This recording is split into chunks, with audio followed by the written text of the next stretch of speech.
కార్తీక పౌర్ణమి శివకేశవుల భక్తులకు ఈ మాసం ఎంత పవిత్రమైందో, ఈ రోజు ఎంత ఆధ్యాత్మికమైందో మనకు తెలుసు. ఆధ్యాత్మికంగా దీపకాంతులతో నదీ స్నానాలతో కలకల్లాడే ఈ రోజు దయ్యాలకు కూడా స్పెషలే. అదేంటి అంటారా? నేపాల్లో వేలాది మందితో భూత్ మేళా అనే ఉత్సవం జరుగుతుంది. ధనుష, సిరాహా జిల్లాల సరిహద్దుల్లో ఉండే పవిత్రమైన కమలా నది ఒడ్డున తెల్లవారుజాము నుంచే భక్తులు ఇక్కడ కిటకిటలాడుతూ ఉంటారు. అసలు ఈ మేళా పేరు భూత్ మేళా అని ఎందుకు పెట్టారు? దీని స్పెషాలిటీ ఏంటి చూద్దామా?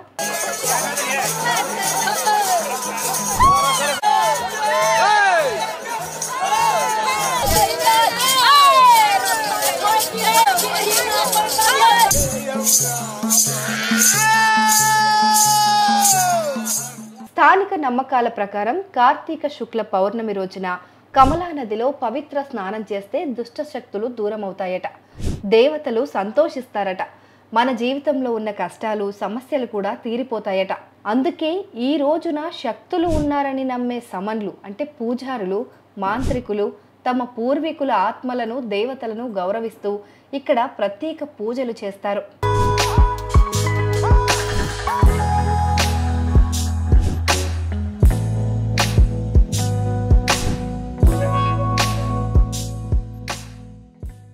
ధనుషకు చెందిన ఒక పూజారి ఏమన్నారంటే, ఈ రోజున కమలా నదిలో స్నానం చేస్తే శరీరం శుద్ధి అవుతుందట.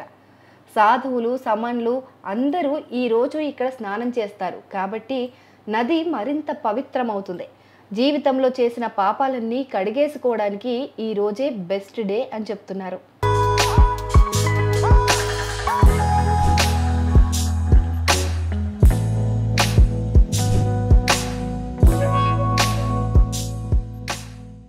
ఈ సమన్లు ధార్మిక పూజారులు డ్రమ్స్, తాళాలు, మదల్, వాయిద్యాల శబ్దానికి అనుగుణంగా తమ శరీరాలను కదుపుతూ, తలలను తిప్పుతూ పూజలు చేయడం ఇక్కడ హైలైట్. వీళ్లకు దయ్యాలతో మాట్లాడే శక్తి ఉందని, సమస్యలను పరిష్కరించగలుగుతారని వీళ్ళే క్లెయిమ్ చేస్తారు. ఈ శక్తుల కోసం ఈరోజు కమలా నదిలో స్నానం చేయడం అనేది వీళ్ళకంతా ఒక ప్రమాణ స్వీకారం లాంటిది. ఈ ఉత్సవానికి నేపాల్లోని సప్తరి, మొహర్తరి, ఉదయ్పూర్ జిల్లాల నుంచే కాదు, మన భారతదేశం నుంచి ముఖ్యంగా మధుబని, దర్భంగా, సమస్తిపూర్, జయనగర్ వంటి ప్రాంతాల నుంచి వేలాది మంది తరలి వస్తారు. భక్తులు స్నానం పూర్తయ్యాక కమలా నదిలోని పవిత్ర జలాన్ని ఇంటికి తీసుకొని వెళ్తారు. ఆ నీటిని ఇంటి చుట్టూ చల్లితే ఆ స్థలం శుద్ధవుతుందని, దుష్టశక్తులు రాకుండా ఉంటాయని వాళ్ళ నమ్మకం. ఈ రోజు నదిలో మునిగితే కష్టాలు, పోరాటాలు, పాపాల నుంచి విముక్తి లభిస్తుందని గట్టిగా విశ్వసిస్తారు ఇక్కడి ప్రజలు. సహజంగానే కార్తీక పౌర్ణమికి 15 రోజుల ముందు నుంచే ఉపవాస దీక్షలు మొదలు పెడతారట. ఆ రోజు సంగీత వాయిద్యాలతో నది దగ్గరికి వచ్చి పవిత్ర జలం తాగి స్నానం చేస్తారు. ఉపవాసం చేయలేని వాళ్ళు పండ్లు తీసుకుంటారట. మరి ఈ రోజున చాలామంది కొత్త వాళ్ళు కూడా నదిలో స్నానం చేస్తారు.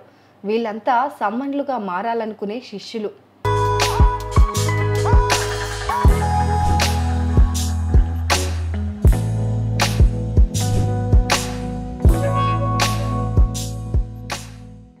పవిత్ర స్నానం చేయడం ద్వారా తమకు ఆత్మశక్తి లభిస్తుందని ఇక్కడ నమ్ముతారు. గురువు మంత్రం ఇవ్వగానే వీళ్ళ శిక్షణ పూర్తవుతుంది. ఏదేమైనా శతాబ్దాలుగా వస్తున్న ఈ మిథిలాజికల్ సంస్కృతి మనందరికీ ఒక ఆసక్తికరమైన అనుభూతినిస్తుంది.